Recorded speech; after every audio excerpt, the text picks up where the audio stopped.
సిద్ధమంటున్నారు ముఖ్యమంత్రి రేవంత్ రెడ్డి. మాజీ సీఎం కేసీఆర్ కి ఆరోగ్యం సహకరించకపోతే తామే ఫామ్ హౌస్ కు వస్తామంటున్నారు రేవంత్ రెడ్డి. చర్చకు తమ మంత్రులను పంపిస్తామంటున్నారు ఆయన.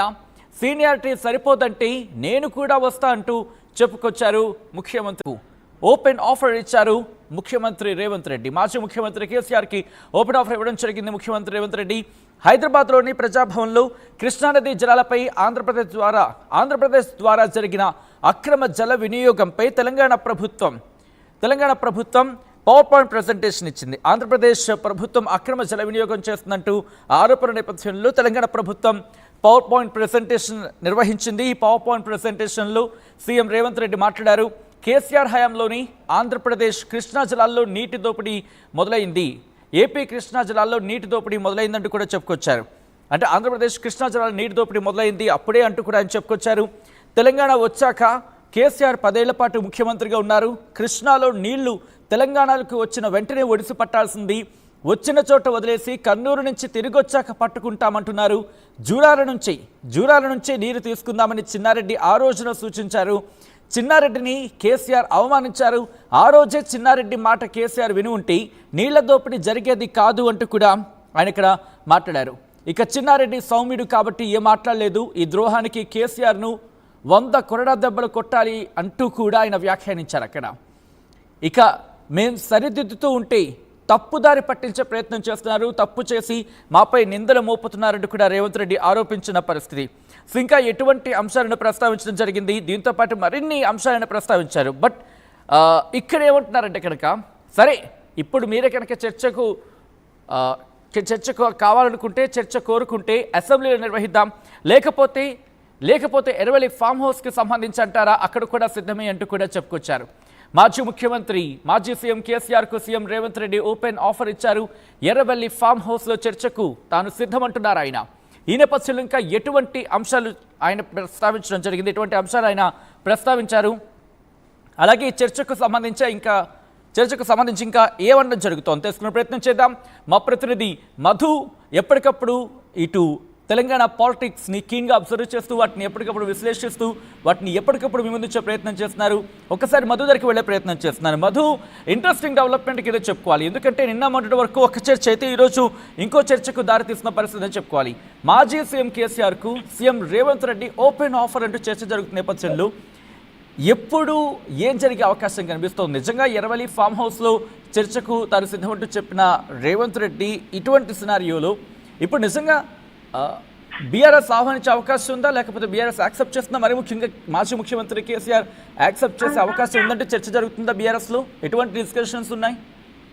ఎగ్జాక్ట్లీ, సవాల్ ప్రతి సవాల్ ఇదే కొనసాగుతా ఉంది. అధికార పార్టీ ప్రతిపక్షాల మధ్య, రెండింటి మధ్య నిధులకు సంబంధించినటువంటి విషయంతో పాటు ప్రస్తుతం కీలకంగా సాగునీటి ప్రాజెక్టులకు సంబంధించినటువంటి విషయంలో చట్టసభలో చర్చిద్దాం, అసెంబ్లీలో చర్చ పెడతాం అనేటువంటిది ముఖ్యమంత్రి నేను చెప్పాను, కానీ క్లబ్బులు పబ్బులు ఇంకెక్కడో చర్చకు చేద్దామని కోరుతా ఉన్నారు అనేటువంటిది చెప్పే ప్రయత్నం చేశారు. దానికి శాశ్వతంగా కృష్ణా పరివాహక ప్రాంతానికి సంబంధించినటువంటి రైతులకు మరణ శాసనం చేసేటువంటి విధంగా కేసీఆర్ ప్రయత్నం చేశారు. అయినా ఈ అధికారం బీఆర్ఎస్ పార్టీకి ఎవరు ఇవ్వలేదు అనేటువంటిది ఆయన ఈ రోజు పవర్ పాయింట్ ప్రెజెంటేషన్ సందర్భంగా జరిగినటువంటి సమావేశంలో ఆయన ఈ స్టేట్మెంట్ చేశారు. ముఖ్యమంత్రి రేవంత్ రెడ్డి చాలా క్లారిటీగా మాట్లాడే ప్రయత్నం చేశారు. ముఖ్యంగా ఆ రోజు హైదరాబాద్ కి సంబంధించినటువంటి సాగునీటి అవసరాల కోసం మినహాయించిన తర్వాతే మిగిలిన జలాలపైన చర్చిస్తామనేటువంటి స్టేట్మెంట్ చేస్తుంటే ఈ రోజు పరిస్థితి వేరే ఉండేది. తెలంగాణలో ముఖ్యంగా హైదరాబాద్ లో 1 కోటికి పైగా జనాభా పెరిగిపోయింది. వారికి తాగునీరుకు, నిత్యావసర వస్తువులకు నీటిని సప్లై చేయాల్సినటువంటి బాధ్యత రాష్ట్ర ప్రభుత్వం మీద ఉంది. కానీ ఈ రోజు సిచ్యువేషన్ చూస్తే అట్లా లేదు. ఇప్పుడు వారితో జరిగినటువంటి ఒప్పందం ప్రకారం నీటి వాటా కోల్పోయేటువంటి పరిస్థితి ఉంది అనేటువంటి స్టేట్మెంట్ చేస్తా ఉన్నారు. కాబట్టి ఈ అంశానికి సంబంధించి పెద్ద ఎత్తున చర్చ జరగాలి, ఫామ్ హౌస్ లో అయినా పర్వాలేదు, నేను చర్చకు సిద్ధం అంటూ స్టేట్మెంట్ చేశారు. దాంట్లో కొన్ని కీలకమైనటువంటి అప్డేట్స్, నేను మంత్రులను పంపించమన్నా పంపిస్తాను, లేదు అంటే మాక్ అసెంబ్లీ చేద్దాం, లేదు అంటే స్థాయి సరిపోదు, నన్నే రమ్మంటే నేను వస్తాను, ఎక్స్పర్ట్స్ ను కూడా పిలుద్దాం, స్టేక్ హోల్డర్స్ ని పిలుద్దాం, ఒక అర్థవంతమైనటువంటి చర్చ రాష్ట్ర ప్రజల ముందు ఉంచే ప్రయత్నం చేద్దామంటూ మరొక సవాల్ ముఖ్యమంత్రి రేవంత్ రెడ్డి ఈ రోజు విసిరినటువంటి నేపథ్యంలో మరొకసారి చర్చనీయాంశమైంది బీఆర్ఎస్ దీని మీద ఎట్లా రియాక్ట్ అవుతుంది. ఎందుకంటే ఆయన డైరెక్ట్ గా ఎర్రవల్లి ఫామ్ హౌస్ లో చర్చ పెడతానంటా ఉన్నారు. ఈ అంశానికి సంబంధించి మరి చూడాలి బీఆర్ఎస్ దీనిపైన ఎట్లా రియాక్ట్ అవుతుందో. ఒకరికొకరు వ్యూహాలతో ప్రతి వ్యూహాలతో స్టేట్మెంట్ చేస్తున్నటువంటి పరిస్థితి. మేము క్లబ్లకు పబ్బులకు దూరంగా ఉంటామనేటువంటి ఒక వివాదాస్పదమైనటువంటి స్టేట్మెంట్ ముఖ్యమంత్రి చేయడంతో దీనిపైన బీఆర్ఎస్ చర్చించేటువంటి అవకాశం ఉంది. ఎందుకంటే సోమాజిగూడ ప్రెస్ క్లబ్ అనేటువంటిది అనేక వేదికలకు ప్లేస్ అయింది కాబట్టి వాస్తవాలను ప్రజలకు అందించడమే ఆ ఉద్దేశం. ప్రజాభవన్ లో ఆయన కూడా అనేటువంటి స్టేట్మెంట్ చేశారు. మొత్తానికి ఈ సవాల్ ప్రతి సవాల్తో ఈ అంశం ఎక్కడి దాకా వెళ్తుంది. బనకచర్ల ప్రాజెక్టు నిజంగా గోదావరి కృష్ణా పరివాహక ప్రాంతాల్లో తెలంగాణ నష్టపోయే నీటి వాటా ఎంత, ఎందుకు ఆంధ్రప్రదేశ్ తో వివాదం తలెత్తుతా ఉంది, ఈ అంశం పరిష్కారం చేయాలంటే ఏ దిశగా ముందుకు వెళ్ళాలనేటువంటి విషయం పైన పెద్ద ఎత్తున రాష్ట్రంలో చర్చ కొనసాగుతుంది. స్థానిక సంస్థల ఎన్నికలు రానున్నాయి, బై ఎలక్షన్స్ రానున్నాయి, హైదరాబాద్ మేయర్ ఎలక్షన్స్ రానున్నాయి త్వరలో. కాబట్టి చాలా అత్యంత కీలకంగా మారే అవకాశం కనిపిస్తా ఉంది. సచిన్ ఇప్పటికే ఈ అంశం పైన మొన్న ఎల్బీ స్టేడియంలో ముఖ్యమంత్రి స్టేట్మెంట్ చేశారు చర్చకు రావాలని. దానికి కేటీఆర్ ప్రతి సవాల్ విసిరారు. సోమాజిగూడ ప్రెస్ క్లబ్కి వెళ్లారు. దానికి ఆయన రాలేదు, ఢిల్లీ పారిపోయారనేటువంటి స్టేట్మెంట్ చేయడంతో ఈ రోజు మళ్ళీ పవర్ పాయింట్ ప్రెజెంటేషన్ లో ముఖ్యమంత్రి రెస్పాండ్ అయ్యారు. మరి ఎక్కడ దాకా వెళ్తుందో చూడాలి. రేపు బీఆర్ఎస్ దీని మీద రెస్పాండ్ అయ్యేటువంటి అవకాశం కనిపిస్తా ఉంది. వాళ్ళు మాత్రం ఒకటే చెప్తున్నారు. ఎందుకంటే కొద్ది రోజుల క్రితం ఇటు బీఆర్ఎస్ వర్కింగ్ ప్రెసిడెంట్ కేటీఆర్ మాట్లాడుతూ మీకు కేసీఆర్ ఎందుకు, మీకు మా సామాన్య కార్యకర్తలు చాలు, నేను వచ్చాను కదా నాతో మాట్లాడండి అంటున్నారు. సో వాళ్ళ వర్షన్ చూస్తే కేసీఆర్ని తెర మీదకు తీసుకొచ్చే అవకాశాలు ఇక్కడైతే మాత్రం క్లియర్ కట్గా కనిపించట్లేదు ఎక్కడా కూడా.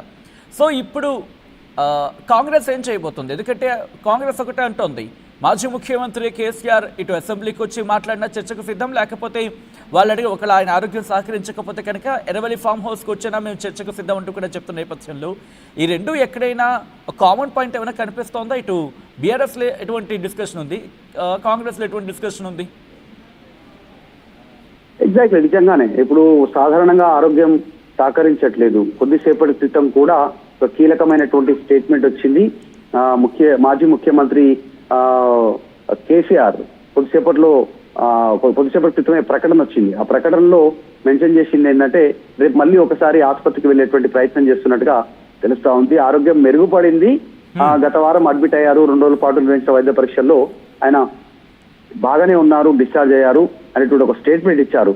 సో కాబట్టి ఆసుపత్రిలో ఉన్నా కూడా తెలంగాణ గురించే పరితపించారు. వాటర్ ప్రాజెక్టులు, రైతులు ఇష్యూస్ ఎట్లున్నాయి, వర్షాలు ఎట్లున్నాయి, నీళ్ళు ఎలా ఉన్నాయి, పంటలు పండుతున్నాయా, సరిగా విత్తనాలు వేశారా, ఈ అంశాన్ని తెలుసుకునే ప్రయత్నం చేశారు అన్నట్టు చెప్తూనే ఎన్టీఆర్ ముఖ్యమంత్రిగా ఉన్నప్పుడు, చంద్రబాబు నాయుడు ముఖ్యమంత్రిగా ఉన్నప్పుడు, తర్వాత రాజశేఖర రెడ్డి ముఖ్యమంత్రిగా ఉన్నప్పుడు ఈ ముగ్గురు ముఖ్యమంత్రులకు సంబంధించిన సమయంలో జరిగినటువంటి పరిణామాలను ఆయన ఎక్స్ప్లెయిన్ చేసే ప్రయత్నం చేశారు అక్కడ ఉన్నటువంటి బీఆర్ఎస్ పార్టీ నాయకులకి. సో రేపు మళ్ళొక్కసారి కేసీఆర్ రేపు మా వైద్య పరీక్షల కోసం మళ్ళీ యశోద ఆసుపత్రికి రేపు వెళ్తా ఉన్నారు. కాబట్టి నిజంగానే ఆయన ఆరోగ్యం మెరుగైంది. కానీ డాక్టర్ల సూచన మేరకు